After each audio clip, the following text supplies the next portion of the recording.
Okay, good evening, everybody. Welcome to the Zoning Board of Adjustment for February 16th, 2023. Please rise for the Pledge of Allegiance. Pledge allegiance to the flag of the United States of America and to the republic for which it stands, one nation, under God, indivisible, with liberty and justice for all. Okay, folks, that'll allow us to introduce ourselves, starting from my far left, please. Good evening, Richard Tripp. Jim Dietzel. Crystal Morin, Secretary. Alan Perkins, Chair. Craig Corbett, Vice Chair. Alan Verr, member. And we have a Code Enforcement Officer, Robert Mackey, with us as well this evening, and our clerk, Ginny Rio, is in the back, and she'll be taking the minutes. Please shut off all cell phones, iPhones, iPads, anything that could create a distraction to the evening, which is audio, video recorded, and in the event of an emergency, please exit to the rear. Don't use the elevator, and someone will assist you out of the building. These proceedings are scheduled to terminate at 10 p.m. That being said, we're going to dive right into the first case of the evening, which is the Peter Miller and Elizabeth Kuo, case number 23-103. This is a continued case from January 19th. And on this matter, the Kuos have requested a continuance to a further date. Mr. Tripp, would you please sit on this decision as Mr. Burgess is absent for the evening? I'll be happy to. Very good, thank you. So in the matter of Peter Miller and Elizabeth Kuo, the applicants have asked for a continuation as there was a scheduling conflict for them to be here this evening. Unlike the last request, the Kuos will be required to renotice, am I correct, Mr. Mackey? And the abutters, and approach this as a formal first appearance. However, the presentation from Elizabeth Kuo will stand in her comments that she's already opened up with, will be on the record and are currently in draft on the minutes. So this is a board debate at this point, and I will take up the matter with anybody who wishes to open discussion on the continuance request. Well, I don't love 2 months of continuations on this, as it ultimately equals, hearing it on January 19th and extending into potentially mid-March, for a multitude of reasons. But at the same point, I don't necessarily think it would be beneficial to continue without them being in attendance, to hear from abutters and not really have a chance for a rebuttal to that, I think would be an unfair case. So I think that, if we have to continue it again, I think that this needs to be that the next date is the final date for a continuance. After that, it would have to be a reapplying. Well, essentially, and I don't know if that's, would they actually have to, wouldn't reapply. The board, I'm gesturing to Mr. Mackey, the board would actually have to make this decision or have the hearing if we grant it. Am I correct, Mr. Mackey? Right, depending on if you vote to continue it. I think they've asked to have it go to the 16th. If the board was to vote that that's it, no more continuances after that, then they would have to reapply, I would say. Okay. Mr. Verr, any thoughts? No, I agree with what Mr. Corbett said earlier. I don't think that we need to continue this and continue it, because you just have no idea whether they're going to go forward with it or not. Mm-hmm. So. Okay. Yeah, and the concern with all the continuations is the fact that it's arguably already existing as a non-conforming use, and the continuations just benefit the applicant rather than hearing through the end of the case. So that's where I'm torn. So I could see one more, but I would think that after March 16th, the decision should be made. Okay, very good. Mrs. Moore? I agree with what's already been stated, and for the abutters that have to keep giving up their Thursday night as well, that after a while, you can only ask so much from them. Okay. Mr. Tripp? Any disagreements with the continuance? I don't have any disagreements. I do have a question, though. Yes, sir. So did the abutters know that they were supposed to be here tonight? Some of the abutters do know through, Mr. Mackey, feel free to chime in if you'd like. You've Yeah, I had think inquiries. just from phone conversations and some contact with our office, I think most of them were aware that there was going to be a request for a continuance, but I think some still chose to show up tonight. But I think word probably got out in the neighborhood that there was going to be this request for a continuance. Okay, well then, if they're aware that there probably was going to be a continuance, and I'm fine with it too. Okay, very good. Yeah, I certainly have my concerns, people, knowing that this came about by abutter concerns, continuances should only go so long, especially once this ball has been rolling. There are concerned abutters, and they want to make sure that their neighborhood stays in the way that they have viewed it as full-time residents there. So that's my feeling. I concur with Mr. Corbett and Mr. Ver as well, the sentiments, which is this is the last continuance and the case will be heard on the 16th of March. So that being said, those are my thoughts on it. Mrs. Moran, can you give us a motion on this, please? I can. Would you like me to add in that this would be the last one, or having it on the record, is that enough? I think you can just make it to March 16th. I think the board's commentary should be sufficient. Perfect. I make a motion for a continuance to March 16th, 2023 on case number 23-103, Peter Miller and Elizabeth Kuo, to grant a variance to the terms of Article 6, Section 165-48.a of the Town of Derry zoning ordinance to allow the property dwelling to be utilized for short-term rentals at 67-69 Connolly's Grove Road, parcel ID 10652 and 16053, zoned LDR, as presented with the following conditions. They have one subject to obtaining all state and town permits and inspections, and that concludes the reading of a motion. You good there? Ms. Rio? Just to continue to the 16th, not with all the conditions and... That's correct, yes. That is an absolute continued to the 16th. All those conditions will follow us. That was the 16th, right? I thought I heard 15th. March 16th, 2023. Yeah. Very good, thank you. So are we granting the variance? No, we're granting the continuance. There was a little slip of the tongue there. All right, Want me to say Marco? That's just correct. I missed where you went off. I read the whole thing. Okay, the motion's been made. Could I have a second, please? I'll second. Thank you, Mr. Ver. Any motions on the floor? Mr. Tripp, you have some concerns? well, I thought we were granting a continuance, not a variance. Did you read the variance into the record? Is that what you did? I did. Very good. So, Mr. Tripp, you can amend that at this point. Well, I'll amend the motion to solely continue the hearing until March 16th. And in fact, this is not a variance. We are not granting a variance, correct? That's your concern? Yes. Yes, very good. That note is made. Could I have an all in favor to Mr. Tripp's amendment? Aye. Aye. Thank you.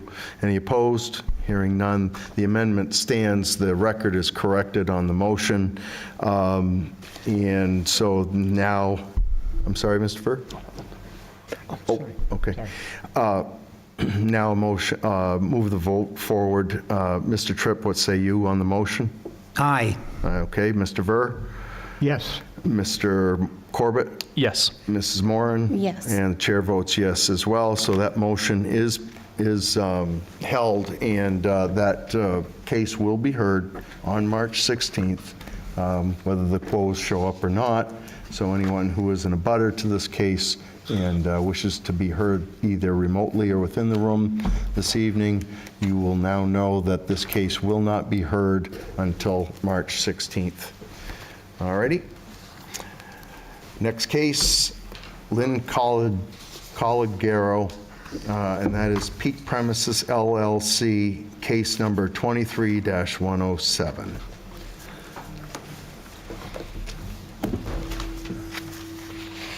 Good evening. Good evening, Board, neighbors. I'm Lynn Excuse me, Calogero. Mr. Chair, Yes, do sir. you want to appoint me? I do want to appoint you, Mr. Dietzel. Mr. Dietzel will sit on this case, Mrs. Rio. Thank you, Mr. Dietzel, for the reminder. Thank you, Mr. Chair. All right. Please proceed. Do you remember our protocols? I do. Okay, very good. So I'll have you read the application as you presented it, and then we'll let you barrage us with questions, and we'll do the same to you, I'm sure. Okay. Please proceed. The variance will not be contrary to public interest because, given response to the 9/15/2022 ZBA meeting, this application incorporates the feedback and preferences of the public, including a single-family dwelling, slab foundation to reduce the need for blasting, and no demolition of a historic building. The spirit of the ordinance is observed because the ordinance is designed to prevent congestion, but must balance against wasting space, such as this big city lot. This proposal seeks to appeal to the interests of the town, the state, and the neighborhood by adding a new housing unit that conforms to the look and feel of the neighborhood with minimal impact to traffic flow. Substantial justice is done because, according to the current building code, this lot is large enough for 6 units. Justice seeks to balance our right to develop the land with our neighbor's right of quiet enjoyment. We have reduced our request to a single-family structure, anticipating justice for everyone. The values of the surrounding properties are not diminished because all setbacks would be observed and the plan for the proposed structure would be selected to assimilate into the neighborhood comprised of historic properties. Literal enforcement of the provisions of the ordinance would result in an unnecessary hardship. 5 Mount Pleasant sits on a much larger lot than the other properties in the area. However, minimal frontage prevents any development due to being landlocked. It is an unnecessary hardship to restrict development of the lot that is 3 times the median size of similar surrounding properties. The proposed use is a reasonable one. Mount Pleasant Street contains 25 homes. I left out a phrase here, 13 single-family homes, with a median area of 10,890 square feet and a median frontage of 57 feet. Only one house meets the current frontage zoning requirements. If the petition is granted, the existing structure will conform to others on the street with frontage 14 feet 6 inches more than the median for single-family structures, allowing for an 18-foot driveway for the proposed structure. If we allotted 10,000 square feet to the existing structure, 24,440 square feet remain for the proposed structure. This is more than double the median-sized lot of 10,890 square feet.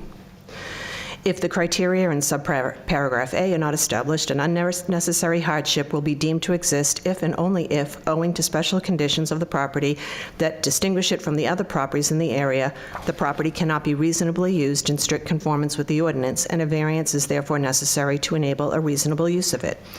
5 Mount Pleasant Street is distinguished by a lot that's 3 times the size of the median single-family lot, but is handicapped by its landlocked positioning. The substantial land would allow for a wonderful new home and yard for a family while conforming to the requests stated by abutters at the 9/15/2022 ZBA meeting. Could I get you to go back to that, under the hardship criteria, you said the Mount Pleasant Street contains, did you say 25 square foot homes?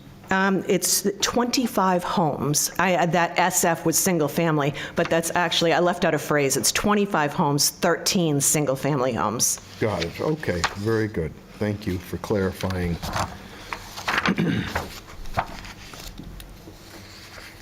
Go ahead, put it in your own words.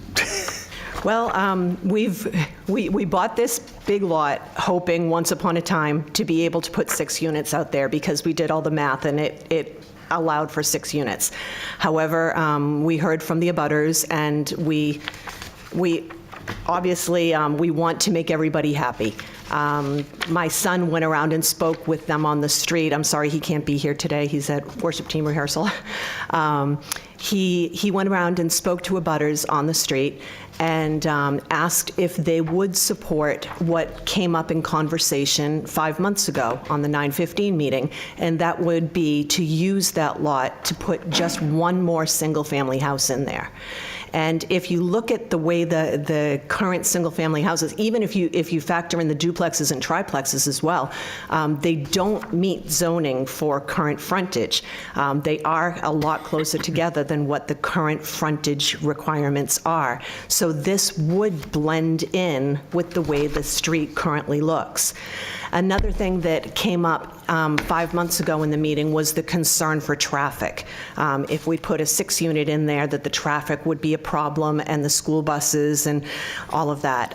So with a single unit, we're not really adding to the traffic. It's just one more family. The proposed structure that I submitted with the application was one that would look like the historic properties, and it had a garage, so if somebody's worried about parking, they would see that they could park in the garage. And in the end, the 5 Mount Pleasant, the frontage would still be 14 feet 6 inches larger than the median for other single-family houses. Okay, anybody else have any questions? Mr. Ver? No, Mr. Corbett? No, Mr. Chair, not this time. Mr. Dietzel? Yeah, I have one. I'm looking at the plan of reference, and I see what appears to be the driveway going in, right? The thick, Yeah. okay. And below that is a chain link fence. Below it. On the neighbor's property? Yeah. Yes. Is that chain link fence already there, or is that something that's going to be added in? That was there when he did the survey. That was there, okay. And the driveway is as narrow as it can be practically? I mean, because it's got the 14 feet and the 2. Okay, so there's no way to move that chain link fence without it being too close to the driveway, correct? I don't know. Is there a rule for how far a chain link fence needs to be from a driveway? Well, I'm not sure. Is there? So I'm going to gesture over to you, Mr. Dietzel, for some clarity. I think we see the spiral line through the red driveway line, and then you see the noted chain link fence. Which one are you referring to? Well, I'm looking at, Squiggly line? it's black and white, this one. Yeah, you have the red line on there for the driveway, and then there's a squiggly line going Yes, through it. that's the one. I think the squiggly line is foliage. Foliage, okay, very good. I just was looking for that clarity. So the chain link fence shows it's a few feet away from the driveway edge, Mr. Dietzel. Yeah, okay, but it is on the other property. I think it's the other properties. It is. It is. Oh, so it belongs to the other? It does. Okay, all right, thank you. All right, very good. Go ahead, proceed. I really don't have anything else to add unless somebody has more questions for me to answer. Yeah, Mr. Dietzel, you all set? I'm all set, thank you, Chair. Mr. Tripp, anything from you? No, I'm fine. Okay, Mr. Corbett, did I cut Yeah, you off? no, I did think of one question. The new proposed house, just comparison for the existing lot there, is it directly behind where that house is, or this right here? It could be offset. You can see in the drawing that I gave that we have a building envelope. I somewhat right justified it on the building envelope. I didn't need to do that if we wanted to do it more centered between the two properties. Got it. There's a lot of room. Okay, thank you. Mrs. Moran, anything from you? I don't at the time. Okay. Mr. Mackey, let's hear from you on this. Okay. Thank you. Of course, the property is zoned at medium high density residential, MHDR, which in that district on lots with town water and town sewer, which I believe this home would be tied into. But anyway, the minimum is 100 feet of frontage with 10,000 square feet per dwelling unit. So what that would mean is you would need 100 feet for each lot. Obviously, they don't have that, hence they're requiring, and it also mentions lot width that you would need. What they're proposing with the 18 feet, because the driveway is close to exceeding the 150 feet, where under the town's rules, they require if you have a driveway that's over 150 feet in length, that it has to have 14 feet of traveled surface plus 2-foot clear shoulders. And that's where the 18 feet is coming up for the access that they're proposing going into that lot. And you can chime in if I'm misspeaking. So I guess what the proposal is to leave the existing home with 10,000 square feet, which it would be required to have by zoning, and also create that new lot with 18 feet of frontage to access the back, which is where they'd like to build the home. I do see, and I just noticed now in looking at that plan that shows the building envelope, it looks like as far as the side and the rear goes, that plan is still showing a 30-foot, which would apply to a multifamily building, wouldn't apply to a single. That's 15 and 15. So that building envelope could, in theory, be a little bit larger. Beyond that, I mean, obviously, the plan that's submitted is for conceptual purposes. Were this to be approved by the board, there would have to certainly be some engineering done and involved, and obviously this would have to go to the technical review committee and the planning board for subdivision approval. So Okay. that was what I'll add. I don't mean to put you on the spot on this. The conformity of the existing homes, or the non-conformity, when was that zoning changed? Do you recall? Again, that MHDR would have been put in when the whole townwide zoning was done, the LDR, the low density, medium density. So again, late 80s is when that would have come into effect. Okay. All right, very good. I'm sure back in the day, if somebody had wanted to build in the back of this, it would have worked out, right? Yeah. All right, that being said, anything else from the applicant? Nothing at this time. Okay, very good. So let's open it up to the public. Once you step back, you'll of course have an opportunity to rebut any statements. And Mr. Preventure, you have some phone numbers there for us as well. Mr. Corbett, if you'd like to read those for the audience to be able to get in remotely. Yep, anybody at home who wishes to dial in, please dial 646-558-8656. Your meeting ID is 323-909-140. You'll then press *9 to raise your hand, and if you're having any technical issues, please dial 603-845-5585, and someone will help you. And so to cue those folks in remotely, just press *9 as Mr. Corbett has indicated, and we'll get you into the meeting. And so that first call for anyone that wishes to speak on this matter would be in support of this application. Anybody in the audience that would like to come up and attest on the positivity of this is your opportunity to do so now. Seeing no one rise in the room, Mr. Preventure, you have anybody out there remotely? Seeing no one rise, Mr. Chair. Very good. So at this point, we'll make a call for anyone who is in opposition of this application. This would be your opportunity to come up and be heard. Come up. Get one. Go. Come right up.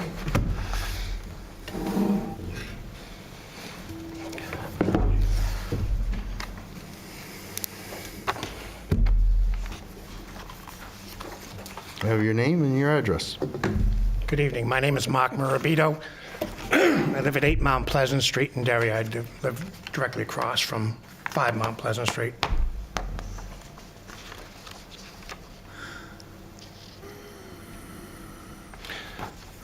Overall, there still remains the issue of lack of frontage, and now we've taken a 91-foot frontage property, and where it's being requested to divide it into 2 parcels.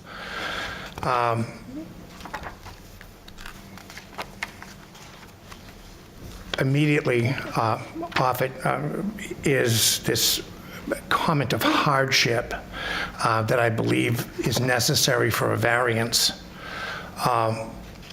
When these contractors bought this property, they were fully aware of the frontage.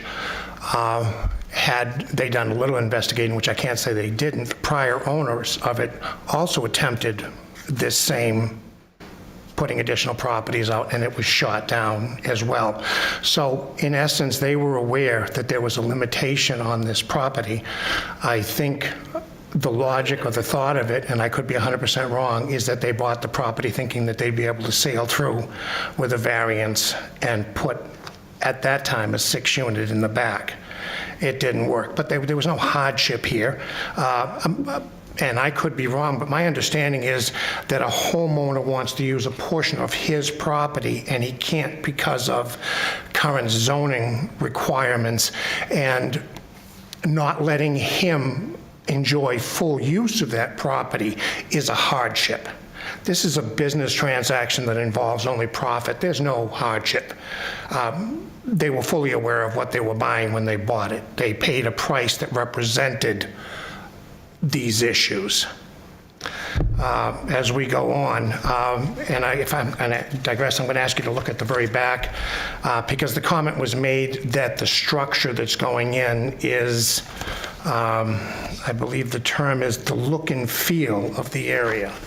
And if you look at that property, I don't think that in any way tentatively represents these older 2-story New Englanders that exist on that property. You're looking at this image here? Yeah. Okay. Yeah, that doesn't have any bearing at all or similarity to the existing properties in that area.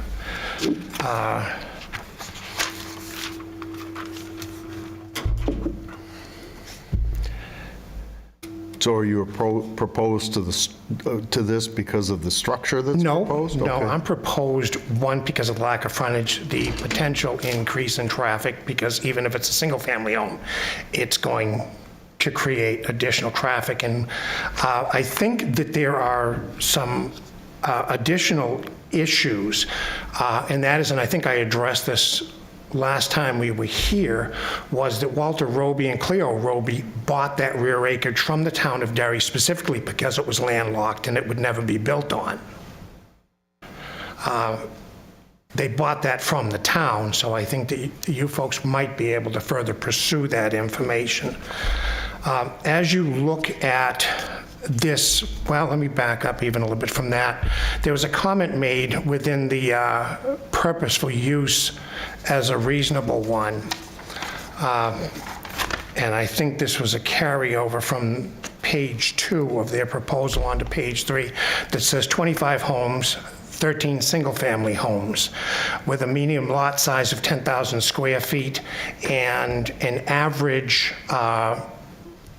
front property street length of property of 55 feet. And I'm not sure where that information came from. In checking with the town this afternoon, the town doesn't keep a record of frontages on individual properties, not within the conflicts. And I specifically asked that, surprisingly, but they don't. And I was told that the only way that that can be determined would be to go down and pull the individual deeds to determine what the frontage is. But speculating on that information, I took the time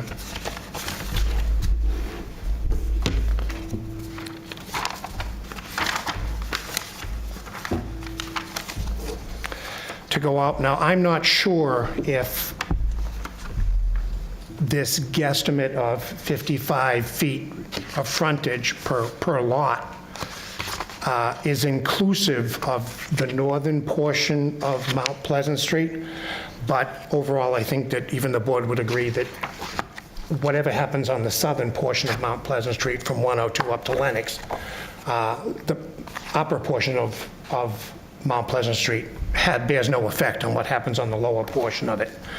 With that in mind, I took the time this afternoon to actually measure, and I'm going to say it's a guesstimate, but measure the frontages of each of those properties, either based on stone walls, based on fences. And if we start up on the top right side of the corner of Mount Pleasant Street and Lenox Street and work our way down to East Broadway. First property, 88 feet frontage. Second property, 98 feet. Subject property, I believe 91 feet. Next property down, 78 feet. And then down below that is the apartment complex. On the other side of the street, again, starting at the top and working down to Broadway. First property, 150 feet. My property, approximately 75 feet. John's property, McMillan's, approximately 75 feet. And Brad X, 97 feet. So where the 55 feet came from that justifies granting a variance less than requirement just doesn't exist. There is yet another issue in this, and that is, I don't think it's been mentioned as yet, is there's a telephone pole that sits on the corner of the property where you guys were discussing the chain link fence. That telephone pole measures 15 and a half to 16 feet, to 16 and a half feet from the chain link fence, which creates a problem in putting a driveway there. Well, the utility pole issue isn't this for this board to review. Undoubtedly, but it still creates an issue, and it creates an issue where this driveway is going to go directly across from almost directly across from McMillan's driveway. But if this board were to grant the application, it would be up to the applicant to work with the utility company and have that pole At the cost, relocated. okay, I just didn't think. The request on this is specific to the width of the driveway and where it's going to go, so there's not a lot of wiggle room there. It either works or it doesn't. Right, okay.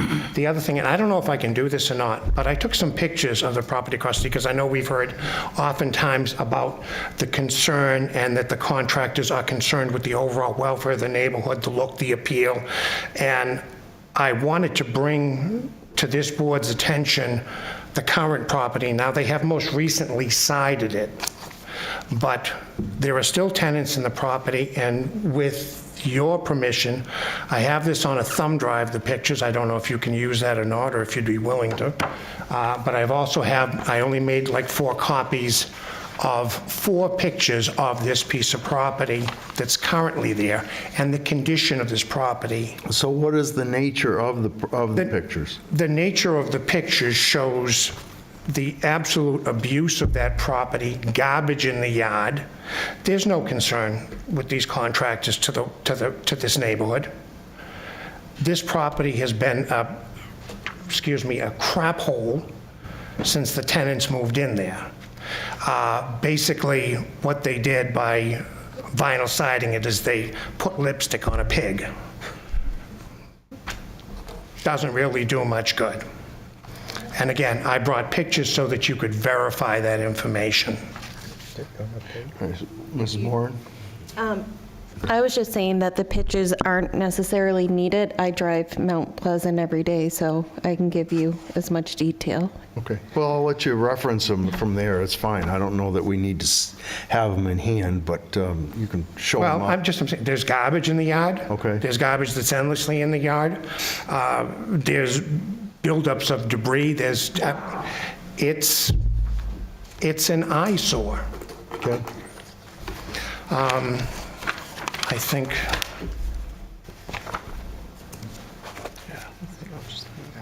Mrs. Moran, you would support that testimony? I agree. I have to go to the middle school multiple times I see. a Okay. week, so.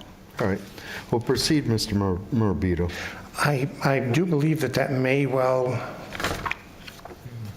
be it, with the exception of the fact that I don't think, as I said prior, when they purchased this property, they were fully aware of the restrictions and what they were buying. They were kind of hoping they'd get by in a variance and be able to make some money out of this. This is not a concern for the neighborhood. This is not a betterment to the neighborhood. I think this hurts the neighborhood. I've thought it all along. And with the exception of Braddock, I'm probably the oldest resident in that section. I'm probably sneaking up on 50 years at this home. This will serve, this addition, this house will serve no purpose other than a financial gain for the owners. It does nothing for the residents. Okay, so hold right there. Mr. Mackey, does the vision program show the frontage? It doesn't show it, but there's a measuring tool. I see, You can okay. So rough measure, again. Yeah. It wouldn't be a survey by any means, but you have the ability, there's a measuring feature on that. Okay. I literally did that with a tape. Yeah, no, I understand, I but you walked had indicated that there wasn't an access for the town somewhere, and I didn't think that was the case. And Mr. Mackey's indicated, and as I thought, that there is some way of picking up on that from the town's side of things. Say, because I'm misunderstanding access. When you say access, Access of the dimensions of the frontage, you said there wasn't the ability. there's none to be- posted with each of the properties. So, and as he said, it's a guesstimate. Okay. Yeah, All right. There's a spot on it for frontage, but it's blank. There's a scale, yeah, down the bottom. Anybody have any questions, need clarity from Mr. Morabito? Mr. I Tripp? would like to ask a question. What is the frontage on the lot in question? I believe it's 91 feet. You believe it's 91? And what would, when it's subdivided, what do you believe that the two lots would be? Well, obviously, it has to be contained within that 91. The variance wasn't granted on the total Okay, 91. So I guess I think should, it's I would be 18. better off asking the property owner that I question. think it's around 18 based on the Yeah. information Well, I'm like I said, seeing. I'll ask the property owner. Absolutely. So, Mr. Tripp, on your staff report, it would indicate that one area, Mr. Mackey can support me as I'm reading on the fly here, 71 feet plus or minus, and then 18 is the division of the total. Am I correct? Yeah, I mean, if you look at, according to this survey anyway, there was 89.6 feet of frontage on the lot currently, and if you create another lot, take 18 feet away, it comes down to 71.6 feet with the existing home, 18 feet for the new lot that they're trying to create. Very Thank good. you. Thank you. Oh, I found the print again. Yep, I'm sorry. This letter says 12-foot access frontage. I don't know. I have to find that one. Says what? On the letter, it says would possess 12-foot access frontage while adhering to all setbacks. Yeah, so I think Mr. Mackey answered the question for us, and Mr. Tripp, you all set with that? I am. Okay, Mr. Dietzel, any questions for Mr. Morabito? No, thank you, Mr. Chair. Okay, and Mr. Ver, anything from you? Mr. Corby, you all set? Yes, I'm good, thank you. And how about you, Mrs. Moran? I'm all set at the moment. Okay, I think I've pointed out my misunderstandings there, Mr. Morabito, so I think we're all set. Thank you. Thank you. Appreciate Anybody your else time. wish to speak in opposition here? Yes, sir. Can you take notes, and we'll get you all at the end?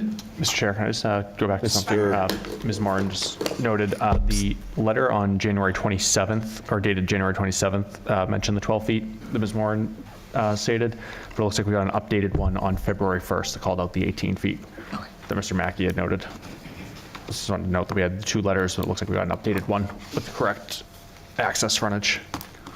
I think, just to clarify, the original proposal was for 12 feet, and then I had a discussion with the applicant to say, well, it looks like, just looking at the rough measurements again, that the driveway could exceed 150 feet, which is going to kick in that 14 feet of traveled way plus 2-foot shoulders. So that wouldn't work, obviously, with just the 12-foot access going in, so they increased it at that point. So there may be a letter in there that still references the 12 feet. Very good. Thank you, Mr. Mackey. And I think I see another abutter. Yes, sir, Mr. Brown.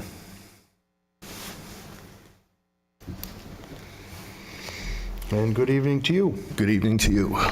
And we do need your name for the record. Yes, Bruce Brown, 6 Hood Road, Derry. And feel free to proceed. Well, I just wanted to point out a few things that might even help the homeowner here and whatever. But something Mr. Mackey mentioned before about the zoning or whatever, the different zoning section, yeah, whatever. Just about every house in this neighborhood was built way before 1985. My house was built in 1959, and the only home that's been new is the one on Lennox Road that we lost a court case on at the DerryCAM property at 23 Lennox, and that was built just a few years ago. So the other thing in the historical context of this, everybody needs to understand, this Mount Pleasant Street was the last street of Derry proper before you got to the Hood Farm.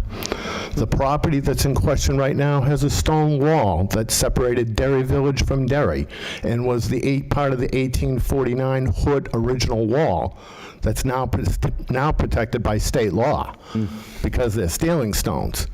The other thing that I find interesting is something that Mr. Marabito mentioned, and that is I don't ever recall ever growing up that the back of this property was ever used for anything. And now, one of the things that you'll notice on your map is the wetland area that's in the back of the property. And I can assure you that area was much larger during the Mother Days floods of 2006 because the water, and the town needs to know this, these poor people are never going to solve that wetland problem unless they get a couple of storm drains in up on Lennox. There's nothing between Mount Pleasant Street and Hood Road for storm drains. And the water comes right off of 35 Lennox Road on either side of Sue's house, goes all the way down the hill and lands in the back of their property. So that's part of the issue there. As far as transportation issues go, the other problem with this street is that we have absolutely no sidewalk for anybody going from Broadway, going up Mount Pleasant Street until you get to Lennox Street. And the other problem is that it's a three-way stop sign when you get to Lennox Road. The people hopefully will stop at the stop signs going either way on Lennox Road or coming down Mount Pleasant Street, but there is no stop sign for cars going up Mount Pleasant Street. So they're free to wheel and deal, take a left, head towards Sal's, take a right, head towards my house on Hood Road. And that's a lot of the concern also too. And in reference to the houses, like I said, being the last street before you hit the Hood Farm, that's why a lot of those properties were crammed in together the way they were, especially my grandmother's property at 15 Mount Pleasant Street. And I've had Mr. Mackey at that property because we have tenants there. They use the back of the yard for a dump, and she quoted the number of single-family homes. That's because a lot of the other ones have been flipped by developers coming in. We've got one house that, well, the Backman house isn't too bad now, but right across the street at, I don't know, opposite 15 Mount Pleasant Street, they've had 2 additions put onto it. You've got 8 cars parked out there in the parking lot in the wintertime. So, you know, I don't know what else to say. We're beating probably a dead horse to death. This is our 3rd time at this issue in the last 8 years. But we're very, very particular on it because as time has gone on, the town has chosen to bring more density into a medium-high density area that has a senior citizen 4-story building at Nutfield Heights. It's got 2 schools. It's got ball fields up there for practices, for everything you know. We even have fall baseball now. So every time you turn around, and they don't stop at the crosswalk on my road. So that's a crapshoot. So I guess that's all I've really got to say. I just want to bring it to the board's attention that there are legitimate issues out there. And I don't think the nice lady who owns the property now is aware of all of it, because, I mean, you have to live here. You have to be there, out there, to understand what's going on. And then when they added the synagogue next to the church, now you got people coming in out of town on Friday nights, because that's when they like to have their services. And when the school district wanted to rent out Hood School, you had services on Sunday morning. So conceivably, you got 3 churches and a synagogue. So that's why we talk about density a lot, and transportation and safety and things like that, just to let the board know. Thank you very much. Very good, thank you. Any questions from Mr. Brown? No, Mr. Chair. No, very good, thank you, Mr. Brown. Anybody else wish to speak in opposition? Yes, sir, Mr. Eck. You have anybody out there remotely gesturing to get in here, Mr. Preventure? Seeing none, rise online, Mr. Chair. Good, thank you.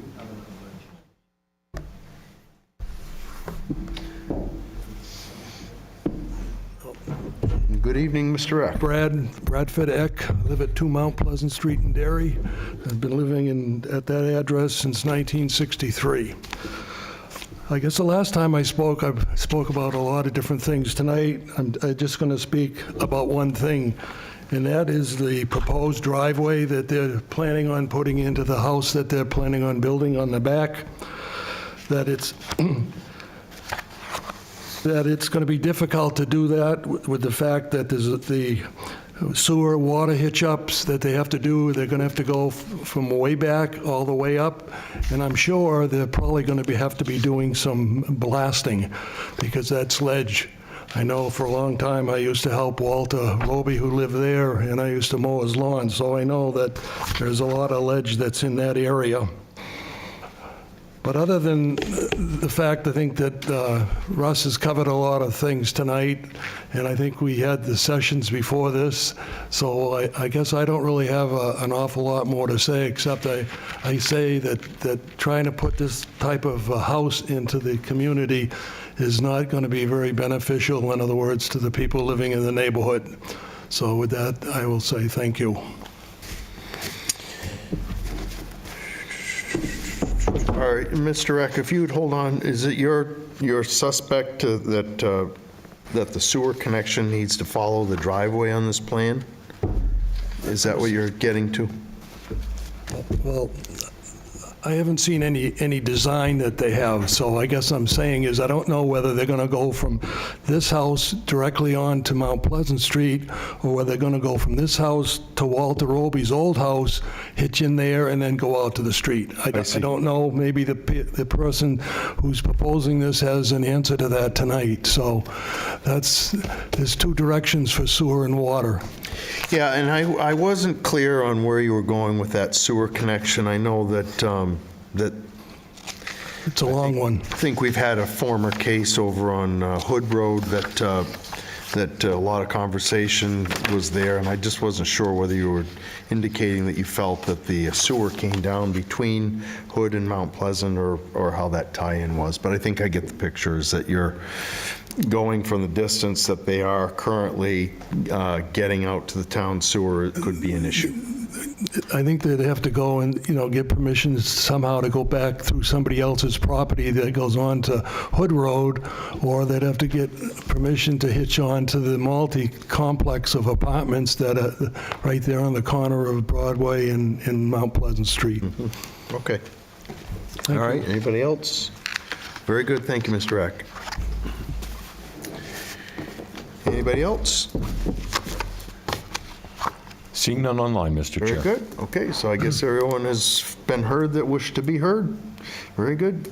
Come on back up, Mrs., I don't mean to butcher your name, but I'm Lynn is going fine. to. It's a mercy killing. Hi. I'll try and remember everything that I wanted to say. I think it started with the assumption of what we knew when we purchased it. Okay. And what we knew, we investigated very, very carefully. We went and we spoke with Mr. Mackey and Mr. Wentworth, I think maybe twice before we purchased it. And we understood that the previous proposal before this board was rejected primarily because they were looking to put too many units in, and it failed on the area. qualification. They were looking to put 4 in the back and expand the current house, which is a single-family with an in-law, into a legal 3-family. So our understanding when we purchased it was rejected for that reason. And that was when we hired Promised Land Survey, and he confirmed the equation that it could fit 6 units there. So that was what prompted our last venture here. And today is really a response to what we heard at the last meeting. So that's why we're proposing this particular approach. Yeah. I think it's funny that I looked very hard for a plan that looked very much like my existing house. And so I feel like that's why I submitted that plan. The only really difference is the fact that it has a garage. But other than that, the house looks like mine. And if you drive up and down the street, there are others that have that farmhouse kind of, the look. We didn't put money initially into 5 Mount Pleasant because the plan was to raise the property. And we were planning to do that much, much quicker than when we presented in September of 2022. We actually hired Promised Land Survey back in, I think it was June of 2021, which was about a year into buying after we purchased the property. It's a long process to try and plan these things and get them to the point where we're ready to present something. So that's why that went on. I don't think anybody here would put a lot of money into a house that you're planning on tearing down. But when we got the response from last September's ZBA meeting, we did. I feel bad that they think it's lipstick on a pig, but we spent $13,000 to put vinyl siding on this property. And I think it looks really good. The house had a new roof put on it in June of 2019 when we purchased it. It's got new windows. It's making progress. I know my tenants have been disruptive to the neighborhood, but we are going to be doing an interior renovation as well, and they have been given notice to vacate. They will be leaving on March 31st. So we'll be able to fix the problems on the inside and finish the rest of the work that we wanted to do there. We do care about the neighborhood.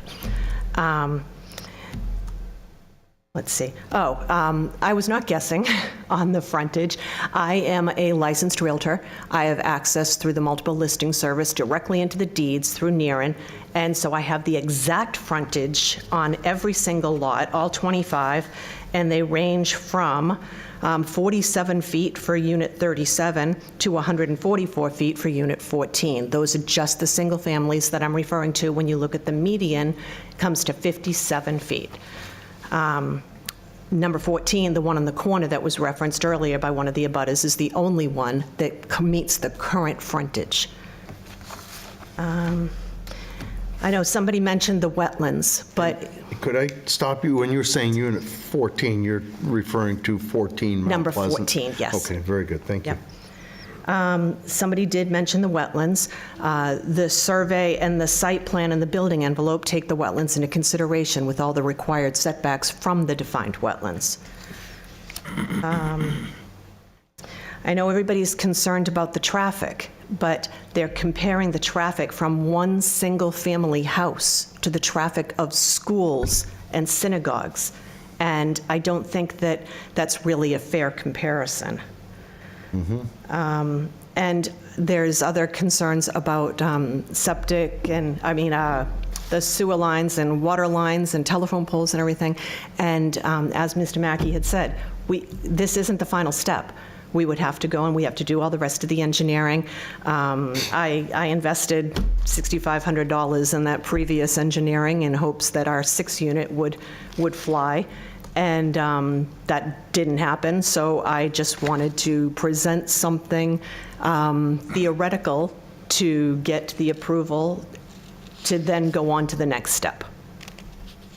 Okay. How big is the proposed home?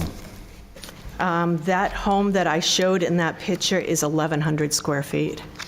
Modest in today's market.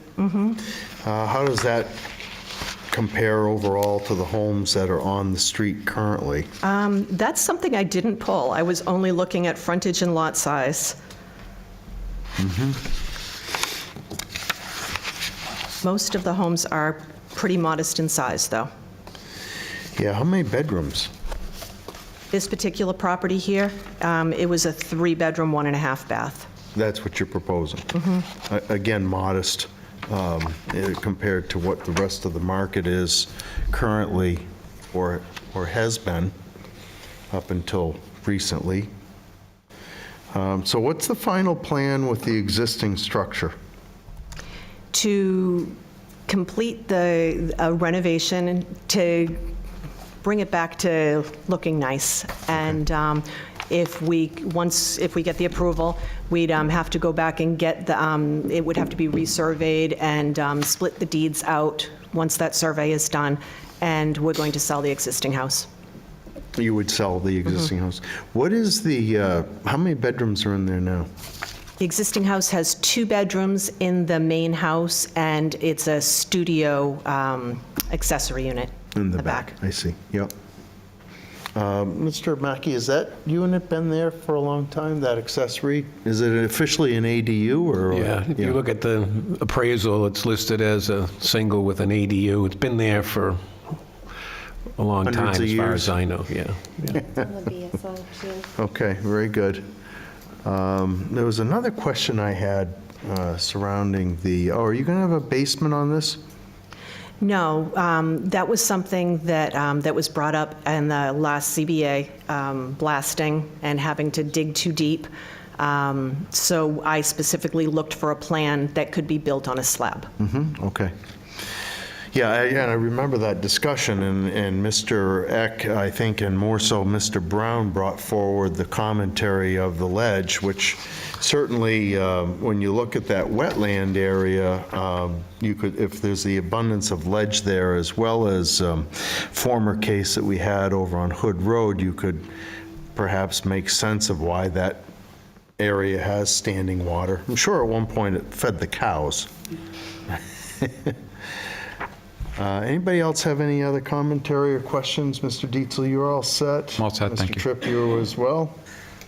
I have a question, Mr. Chair. Mr. Corbett? Be for Mr. Mackey. Mr. Mackey, the way the property currently is today, if the existing structure came down, would a multifamily be able to just be put in the place on the property? Not without a variance. Typically for multifamily, for 1 and 2 family dwellings, you're talking 10,000 square feet per dwelling unit with 100 feet of frontage. For multifamily, which would be 3 or more units within a building, you're talking 5,000 square feet per dwelling unit and a minimum of 150 feet of frontage. Thank you. Yep. All right, and Mr. Tripp, back to you. So do both lots meet the lot size requirement? Yes. As proposed, yes, yeah. So I guess this is, just hypothetical, but if you find out that there is nothing but ledge back there, which makes it difficult to install the water and sewer, what would your plans be then? Well, if it became too cost prohibitive to build, we would not build. I don't know. We just have another lot. We would have another lot. 'Cause you plan on subdividing it quickly, I take it? That is the plan, yes.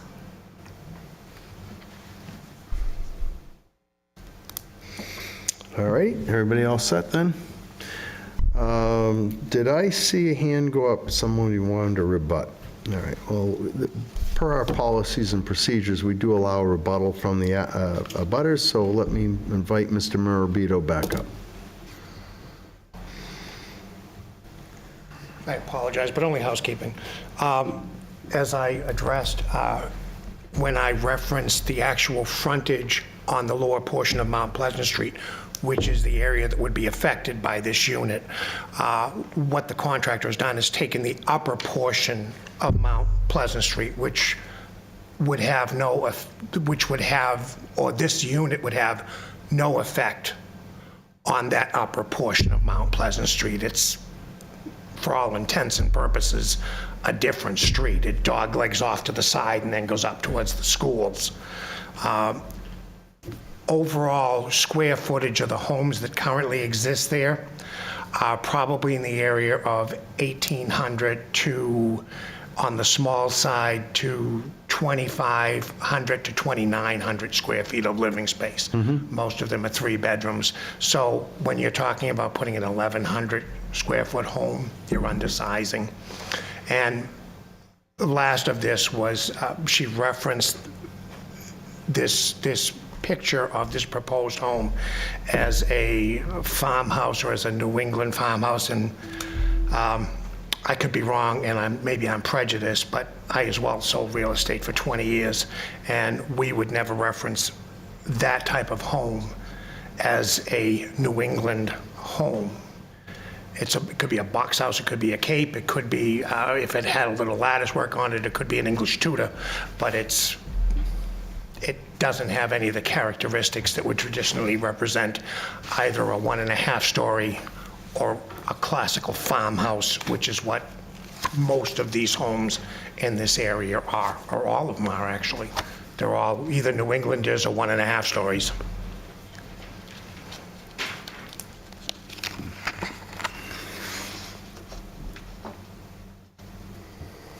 Okay.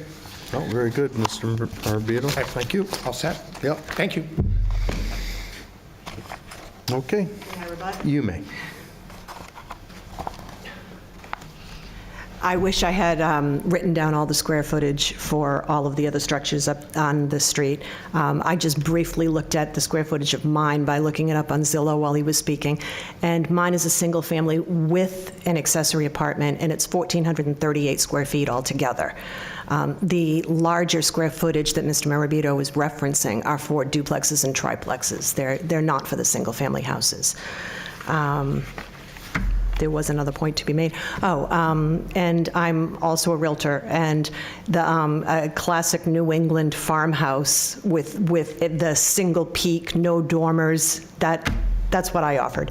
And that's exactly the house that I have at 5 Mount Pleasant. Yeah, honestly, I'm not an expert on what makes a New Englander house or not, but it certainly looks old-time house to me in some aspects. I see that character. I see the farmer's porch, so it's, and the whole design, the roof pitch is not a 612, but it's something that you might have typically seen, including with logs for roof rafters. So we'll leave the logs out of it for roof rafters. We'll presume you'll meet current building codes if you prevail here. So I don't have a discrepancy on the image of the house. One of the things I do have a concern about is that, what we're looking at and your hurdles to putting in sewer and whatnot, and what could prevent that versus the modesty of the square footage and what that price point would give. But I suppose it's not my area to get into your investments, and this is the proposal that you've given the board to weigh out. So is there anything else you wish to give us for information? Just a footnote on the square footage, that I didn't have that written down, so please take the 1,100 with a little bit of a grain of salt, because I don't have the plan in front of me, and I didn't have it written down, but it was not a large house. Yeah. The footprint that I put there, 18 by 35 is actual. Oh, actually, I did put it in there. It's 1,414 square feet. It's 14. That's this proposal. That's right. That's what this proposed is. And so that is nearly identical to number 5, my existing house at 1438. Okay.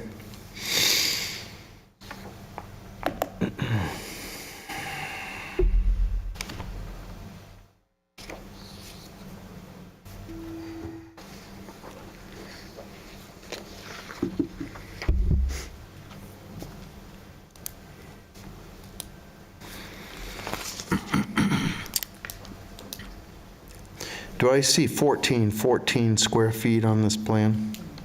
Is that what I'm seeing? Not 1,441? I see 1414. It's 1414. I had forgotten I put that there. Does look like a little optical illusion. Yeah, yeah. All right. I don't see any elevation marks on this, and not that it's going to incriminate you either way, but what is your plan to get the pitch of the sewer out there? You know, sewer can be deceiving because the line can be 15 feet under the road surface, which often lends opportunity for sufficient pitch, depending on how far away it is. But have you investigated that at all? I am not an expert. I would have to hire an expert to answer that question. I can't say. Okay. Is it that you're planning on raising this off the grade a bit? You know, it's the concerns of jackhammering and blasting up there, and I think I can recall Mr. Pelican speaking of not blasting, but alternatives to be able to put this in. But I suppose if you were to hit ledge 2 feet under, but you had enough surface of ledge, it might be more opportune. And I'm not trying to weigh into Mr. Mackey's territory or domain at all, but you could build the foundation on top of that and backfill around it, which helps with the sewer pitch also. But it also doesn't help you on any trapping of water. So anyway, just kind of weighing out some thoughts out loud, thinking aloud. If no one else has anything else to add, yourself included, you're all set? I'm all set. Okay. We can go into deliberative session, and I can take that motion. I'll make the motion to go into deliberative. Very good. I saw a hand, Mr. Chair. I'm sorry? I saw a hand in the audience. I think we had taken public opportunity. Did you have anything to add that's not redundant? Anything to add, what? That's not redundant? Repetitive? Just a point that there is ledge there. Let me, if you want to speak, you can come up here now. Understand, we've already gone through the process of a butter and then rebuttal and then a second I opportunity. just wanted to make a point that, you know, as Mr. Eck pointed out and everybody. And your name is? Talked about. Your name? Oh, John McMillan. I live right across the street. Okay. Number 6. And if they do have to blast, all the houses around have ledge in the basement, majority of them do, and they're all fieldstone because they're so old, and it could create damage in the houses around, which would create a lot of illegal action. Yes. That's my point. And we understand that there's a process for blasting and what has to happen to preserve abutting properties, so. Yeah. All right? Yeah, okay. Very good, thank you. Ms. Collegiero, you're welcome to rebut if you think there's anything worth it. Okay, very good. That process is standard, am I correct, Mr. Mackey, with blasting? Right, a permit required through fire by the blasting company. Typically, they would have to do a pre-blast survey within so many feet of where they're going to blast.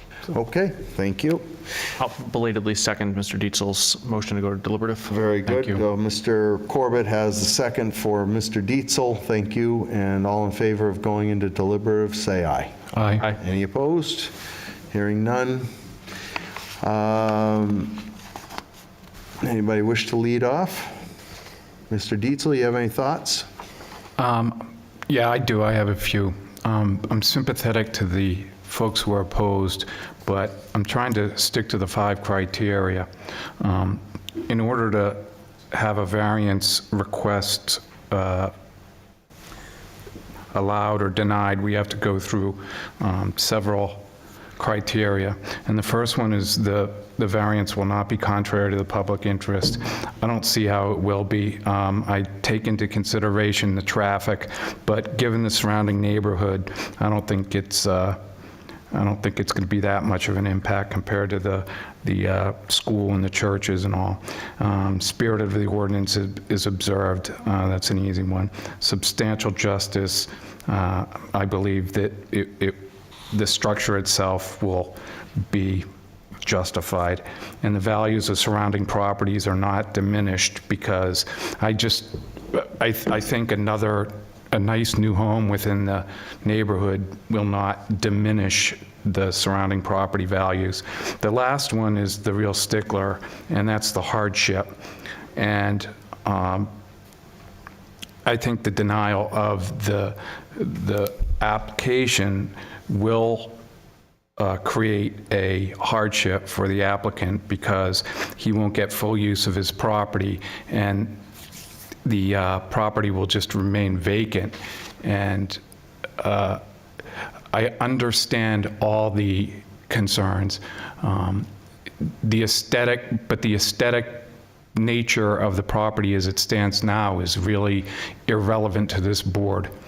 And we understand that there's been significant growth in this town for the last 30, 50, 70 years. But again, that's sort of out of the purview of this board. We have to see whether granting the variance is either within or without these 5 criteria. So I'm going to go strictly by the 5 criteria, Mr. Chair. And I think when I hear you speaking on the hardship, Mr. Dietzel, you're looking at the balance of value, and is the request extreme or is it reasonable? And how do you see that? I think it's reasonable. The lot size is definitely not an issue. The real issue is the frontage, and I think that's been addressed. There's a traffic concern, but I think that's insignificant. So I think allowing somebody to use his land in the manner that he wishes within the confines of the ordinances, I think disallowing it would cause an unreasonable hardship. I think someone mentioned earlier about, maybe it was Mrs. Moran, about or I don't mean to take anyone's thunder away, about the traffic concerns regarding the synagogue and the other churches and the activities. And how do you see those effects? I don't think this particular parcel would have any effect on, well, it's the church and the synagogue and the school traffic really wouldn't have any impact on Mount Pleasant Street. We're talking about just this parcel alone, and one more, this is a thickly settled street, and I think one more house wouldn't really have much of an impact on the traffic. A single family home, we're talking 2, 3, maybe 4 cars that go in and out a few times a day. So I just don't see that as being contrary to the public interest. Ms. Moran, in regards to the former application that came before us and this one here on the extreme versus the reasonable, how do you see that extreme versus reasonable under the hardship? I struggle with it being not a personal property, so it doesn't matter what is said and done. They don't have to live with the long-lasting effects. In response to the school part, though, the elementary school bus does, that's the road they go up. Traffic-wise, every time I've gone down, I don't see anyone pulling out, but I've never really paid attention, but there is a consistent flow of traffic. But in regards to the former application that was here before us before, how do you see that in comparison to this, extreme or reasonable? This one is a lot more reasonable in comparison. Okay. And any other commentary on this, support or against, Mrs. Moran? I'm not sure at this time. Okay, let me jump over to Mr. Corbett or Mr. Ver. Either of you wish to give some feedback here? Well, yeah, I really don't have a problem with this single-family house wanting to have access off of Mount Pleasant. It's far better than dealing with a complex that's in there with, multiple cars and all kinds of traffic issues. So I don't really have a problem with it, and I don't think that it will create that much of a problem for the people currently living on Mount Pleasant Street. Mr. Corbett? And to the point of this proposal to the previous proposal, I like this one much better. You know, I think anytime you're getting a single-family house in rather than multifamily, it's always easier, you know, as far as the impact that it's making on the community. But where I'm stuck, and I don't necessarily want to say it's the extreme versus reasonable, because extreme's a little too strong of a word in this situation for me, but I'm having a tough time now creating two non-conforming lots that both have less than the required frontage and the lot width, when the lot is usable, you know, as it stands today, whether it's keeping it as it stands, you know, knocking down a house and kind of making a newer one. I think there are uses for the land. I don't know that turning it into two non-conforming lots are the best use necessarily. That's just where I'm kind of struggling at the time. And I think with the current zoning, if you were to tear down the existing house and rebuild, I don't think there's enough frontage there to meet the conformity of today's zoning criteria. No, but then it's just one non-conforming. You know, I see that as even less intrusive with some opportunity, I think, you know, where it still would require a variance. I just have, where I'm stuck is just the two non-conforming lots. You know, that's what I have a tough time with. And so you're arguing spirit of the ordinance here? Yeah, I think so. And how do you see it on the public interest side? I can understand where people were coming from. I disagree with the comparisons to the churches and the synagogues and the schools. I don't necessarily think that an additional single-family house makes much of an impact on the traffic concerns. I could see the house standing out a little bit as it's smaller. However, I think a smaller house tucked in behind is, you know, less of an impact than on what we've seen some of the proposals come in where we're putting, I don't want to call it a monstrosity, but a much larger house than what's currently existing on the street, I think would stick out further. So with no disrespect to the public, I don't see it having too much of a negative impact on public interest. How do you see things in the value of diminution of value? I don't see it impacting the other houses on the street negatively. I think bringing in another single-family house, bringing in a newer single-family house likely, and while I'm no expert, I would think would likely improve the prices of the house in the area. I don't think that one has it. It's really just spirit of the ordinance where I'm stuck at this time, and unnecessary hardship I just don't necessarily see, because the lot is usable as is. All right. Very good. Mrs. Moran. The original house that is staying isn't a single family either. Mm-hmm. Yeah, it has an ADU attached to the back of it. All right. How do you find the spirit of the ordinance, Mrs. Moran? Do you find this application fits? Is it reasonable or unreasonable? I'm still torn, like Mr. Corbett had said, it's being used, it's usable. Okay.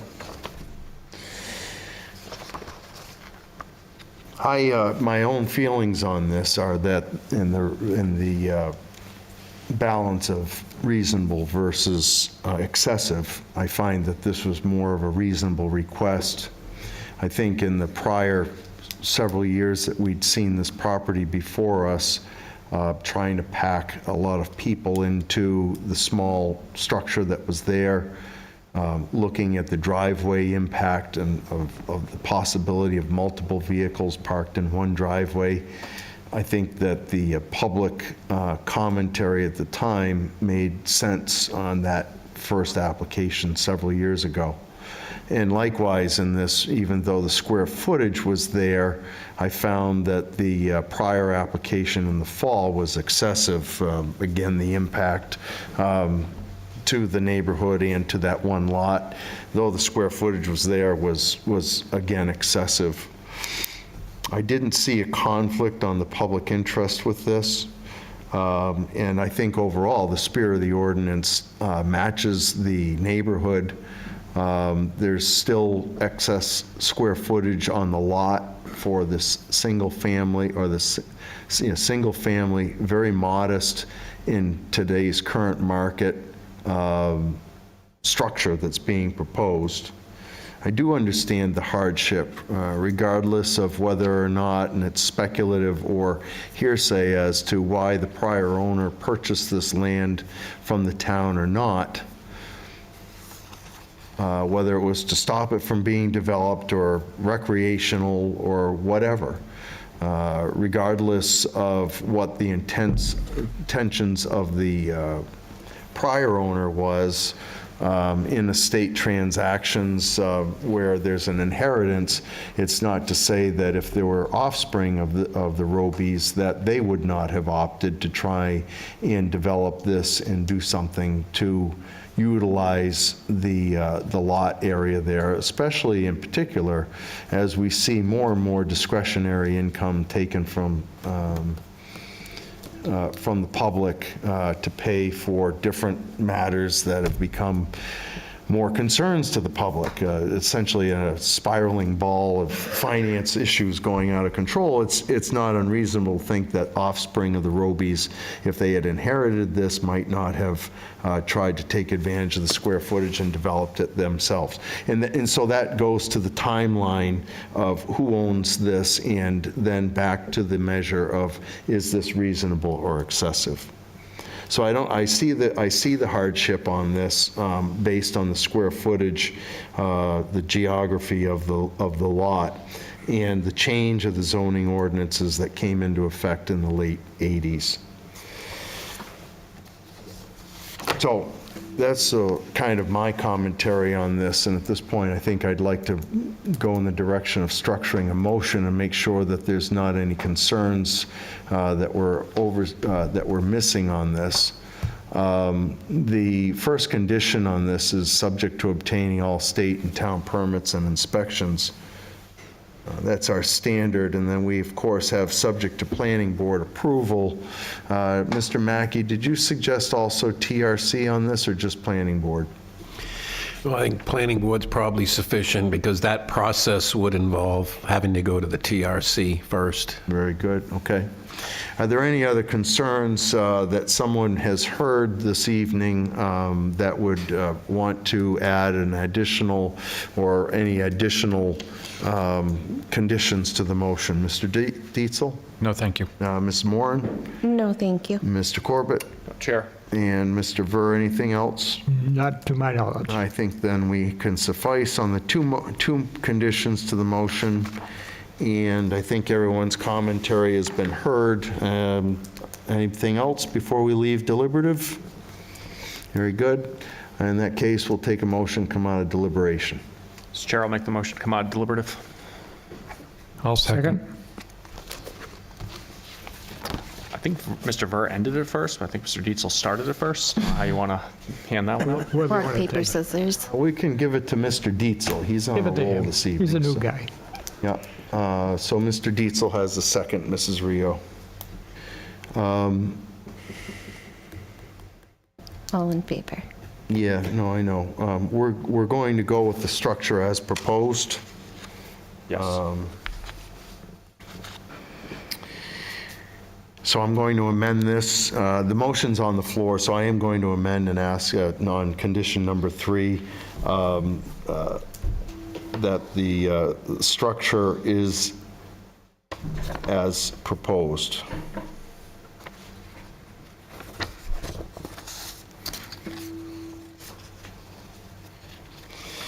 Okay, so there's condition number 3 to the motion. So all in favor of moving this, could I have a second on that addendum, please? Give a second. Mr. Ver, thank you. All in favor, say aye. Aye. Any opposed? Hearing none. Very good. And so all in favor of moving the motion for a vote, say aye. Aye. Any opposed? Hearing none. Mrs. Moran, you have your motion to read. Thank you. I make a motion on case number 23-107, Lynn Calagero, owner Peak Premises LLC, to grant a variance to the terms of Article 6, Section 165-45.b.b and C of the Town of Derry zoning ordinance to allow the property to be subdivided into 2 lots, both of which will have less than the required frontage and lot width for the purpose of building a single family towards the rear of the new lot at 5 Mount Pleasant Street, parcel ID 32071, zoned MHDR, as presented with the following conditions. We have 3.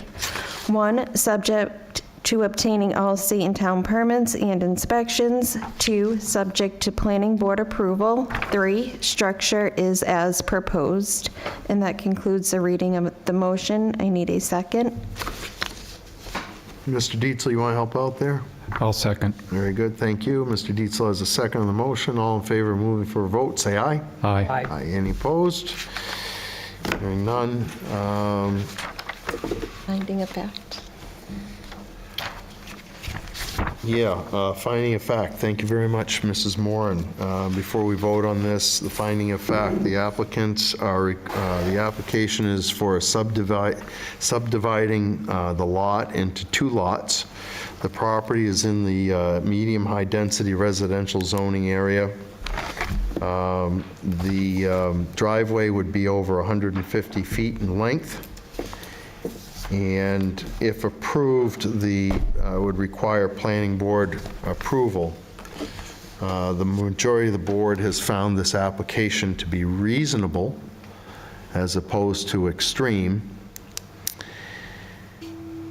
And there is no diminution of value found by the majority of the board. And that can conclude the finding of fact. Now we move for a vote. Mr. Dietzel. Yes. I'm sorry, wait a minute. All in favor of finding of fact, or any objections? Any objections to finding of fact? No, Mr. Chair. Very good. No. All in favor of finding of fact statement, say aye. Aye. Aye. Any opposed? Hearing none. Mr. Dietzel, your vote is recorded as a yes. Mr. Ver. Yes. Mr. Corbett. I'm a no, Mr. Chair. I don't believe the spirit of the ordinance to be observed. Very good. Mrs. Moran. Chair, I'm going to vote yes. Very good. And the chair will make it a yes as well. So in this case, the applicant has prevailed by a vote of 4-1. My congratulations to you. However, know that anybody aggrieved by this decision has 30 days to ask this board for a rehearing regarding the merits of anything that has not been clarified by this board. All righty. Very good. That case concludes. Gavel it up. Next up, approval of the minutes. We have no other business, and we have no correspondence. Approval of minutes for, I'm sorry, we do have other business. Mr. Corbett just reminded me. Business and Economic Affairs. Mr. Corbett, why don't you narrate that for us? Yeah, so the New Hampshire Department of Business and Economic Affairs is proud to announce that their Planning and Zoning Spring 2023 conference has been selected. It will be taking place Saturday, April 29th from 8:45 to 3:30 in the afternoon. It will be online only, not anything in person. This is a free event for all members of the board to attend, and registration opens on March 17th. Again, please note that this year's conference will be held virtually, but new this year, it will only be taking place over a full Saturday. There'll be 6 tracks, including planning board, ZBA, historic preservation, housing, data and mapping, and special topics. You can go to their website to get more information, including a tentative agenda, and they look forward to seeing us. Very good. Just a reminder to the board, folks, if I can get you to, ma'am, I think she's looking for something she dropped. the door's that way. And if we can remind the board members that we require in our policies to take advantage of training and ask that you participate in something over the course of the year. There's good opportunities with these spring conferences and to review and see more of the inner workings of zoning and land use boards. Thank you, Mr. Corbett. Up next, we have approval of minutes. We have January 19th. Certainly, I would hope by this point all amendments would be in. There were some amendments given, and so in that case, I would need a motion to accept the minutes as amended. Mr. Chair, I'll motion to accept the minutes as amended. Very good. Do I have a second, please? I'll second. Mr. Ver has a second. All in favor, say aye.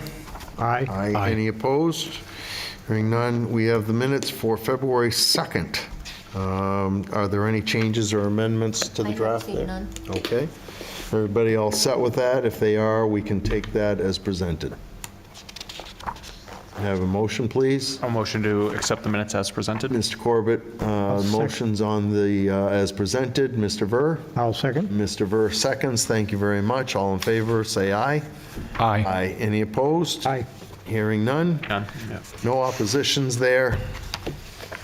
I think that concludes our business for the evening. We have any pending cases for the next meeting? I don't believe any cases came in for the March 2nd meeting, actually. Very good. So I guess our next meeting, excuse me, is the 16th. 16th, correct. And we know we have one case. Yes, you do. All right, very good. So far. Yeah, we do. Yeah. All right. Well, if any applications come in Monday, backdate them, and we'll make the 16th a little easier evening. That's on the record, Mr. Perkins. It's just, Ms. Perkins saying, don't tell anyone significant others that there's no meeting that on the 2nd before he leaves the house. all right. Well, with that, we have no other business, so we can take a motion to adjourn. I'll make a motion to adjourn. Thank you. I'll second. Mr. Ver has a second. All in favor of adjournment, say aye. Aye. Any opposed? Hearing none. We're adjourned. Have a good evening, everybody.